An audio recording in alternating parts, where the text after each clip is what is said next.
is there a tension that deserves my attention? Is there a tension that deserves my attention? And we have moments like this quite a bit in our lives. Moments when a red flag starts waving in our brain to say, hey, you need to pause, you need to think about this. And that's when we need to seriously take some time to reflect and address the attention that deserves our attention. Something about this doesn't feel right. That might be a thought that we have go through our minds. Or as the wise sage Han Solo says, I've got a bad feeling about this. Those are those times when we need to stop. We need to pause. We need to discern.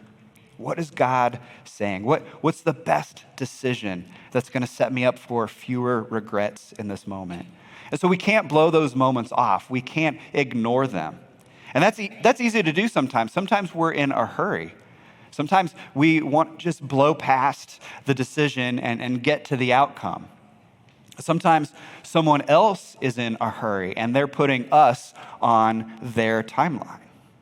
And sometimes we're just too stressed out or strung out to care to put in the work and the effort toward tensions that deserve our attention, right? Honestly, sometimes we just are at the end of our ropes. It's in those moments that we really need to listen to God nudging us toward the better decision. That's something that we have to cultivate over time, that we have to learn how to listen to God's whispers and the nudges that Christ is giving us. I remember way back when there was an individual who stepped forward to say, hey, I want to be more involved with our student ministry. I want to do some leading and that sort of thing.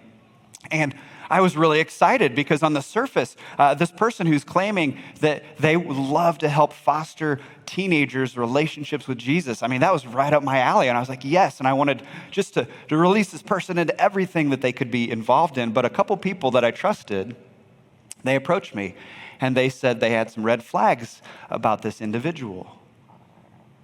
And it bummed me out. I didn't want to hear that because I didn't want red flags so that this person could be involved in ministry.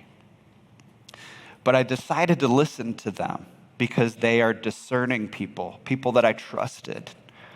And I'm so thankful that I did because eventually this person's character went on blast for the poor kinds of choices and character that they had.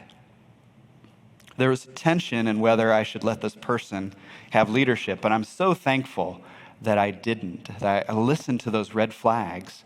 I made a better decision, even though it was tougher than the one I wanted it to be. We can't be afraid of those kinds of moments. We have to stare them in the face, to look down that hole and say, hey, I've got to face this with courage. I might not want to do it, but I've got to. We need to face the tension that deserves our attention. What are those tensions in your life that you need to work through? Maybe asking the right question will help you get there.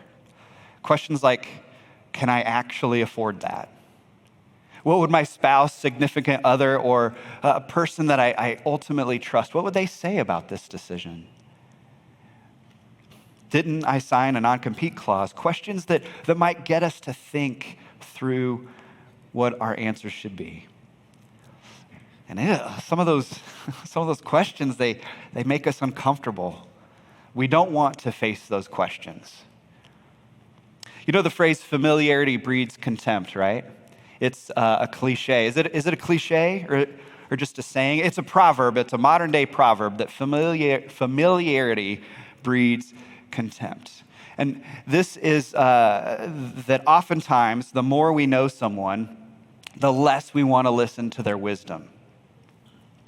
It bugs my wife to no end because familiarity breeds contempt when I listen to other people instead of her. It baffles my wife and I about our oldest daughter who won't listen to us when we have thoughts or advice. It baffles my oldest daughter when her sisters won't listen to her advice and her thoughts. It baffles us. I bet you can relate. Maybe some examples would help you. What does my roommate know? His life is a disaster. What does my neighbor know about parenting? Their kids are hot messes. Well, even though people who we might discount for whatever reason raise questions, they might raise really good questions for us to consider. And yeah, sometimes that's painful. Sometimes we don't want to listen to that person who annoys us to no end because they annoy us to no end. If there's a decision that you know needs serious attention, you have to take it seriously. If it bothers you, let it bother you.